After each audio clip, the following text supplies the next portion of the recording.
হে দেব, তুমি কি? মহাদেব, তুমি কি? তা কিন্তু আমি জানি না। যেটা জানি বা যেটা বুঝি,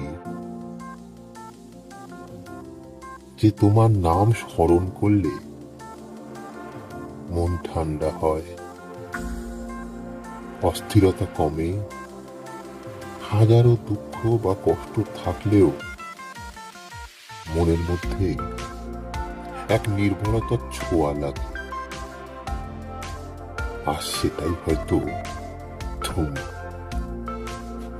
আমার কাছে, আর আমার মতো অনেক অনেকের কাছে। তাই তোমার চরণে পড়ে থাকতে দাও না বাবা একটু, হর হর মহাদেব বলে।